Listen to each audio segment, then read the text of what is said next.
Welcome to Return to Israel, the voice of Christians in support of Jewish sovereignty, where our vision and goal is to provide the international Christian community with real-time events of how Jewish restoration is being fulfilled today.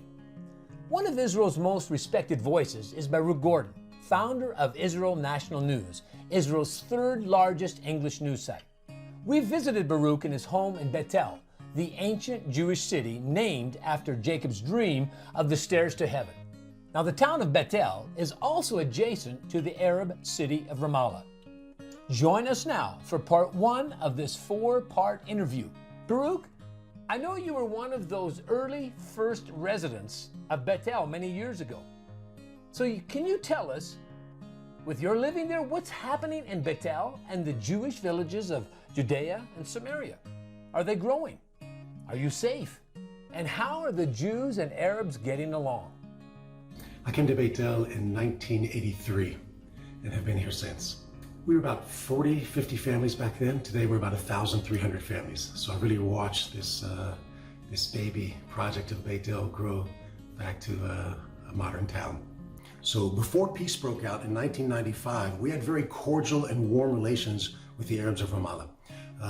If on Friday I was painting the house or doing something, there was no hardware store here. I'm not going to drive to Jerusalem, so I would go to Ramallah. And I knew the owner of the hardware store in Ramallah by first name, and we would say hello to each other. We would shop there when we needed, if we weren't going to Jerusalem, other things, pharmacy, things like that.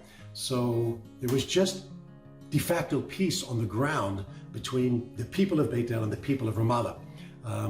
But when peace broke out, that's when they signed the Oslo Accords in 1993 and then implemented them in 1995 by actually creating this Palestinian Authority and giving this terrorist organization guns.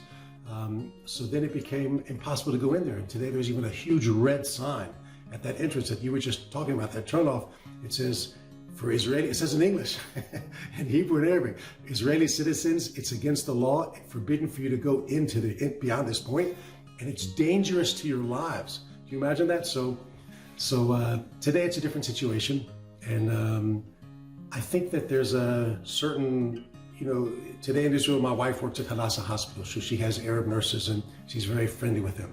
So on a one-on-one people level, there's warmth. We're both sons of Abraham, Ishmael and Yitzchak and Yaakov. So there's a warmth and there's a cordial relationship.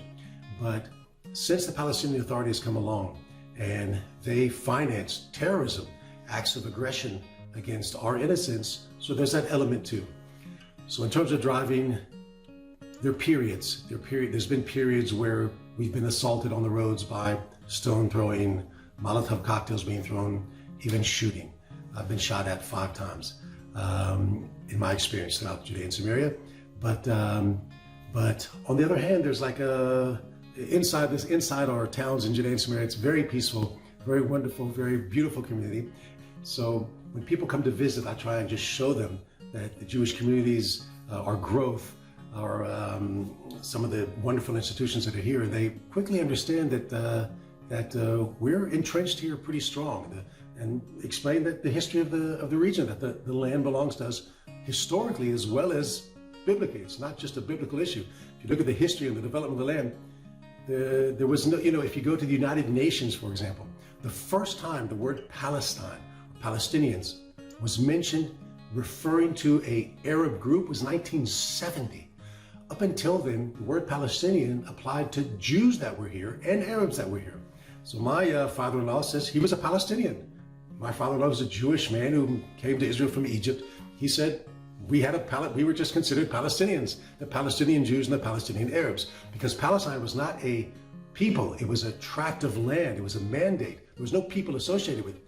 So it would be like the Rocky Mountains. Well, there's Jews in the Rocky Mountains. There's some Christians there. There's some hillbillies there. There are Rocky Mountain Jews, Rocky Mountain Christians. Here you had the Palestinian Jews, Palestinian Christians. And only in 1970 was the first time in any official United Nations document that the word Palestinian was said. So it's a new concept. It's a new invention, the Palestinian people. But with that, I don't ignore their claim to be a people. They're not a people the way that the Jewish people are a people, or maybe other peoples are peoples, but they certainly have strong feelings about their peoplehood. And I think that there's room to sit and talk with them. And I go to symposiums between Jews and Arabs, and I think that that's a healthy thing. We know that you have a choice, and so we thank you for joining us for part 1 of our 4-part interview with Baruch Gordon of Israel National News. Please join us for the remaining 3 parts, and if you would like to find out more about how you can support Jewish restoration and sovereignty, please contact me at our website. You can also help us by sharing this interview with family and friends and by signing up for our emails and notifications. Once again, thank you for joining us, and God bless you richly. Anthony Abma for Return, O Israel.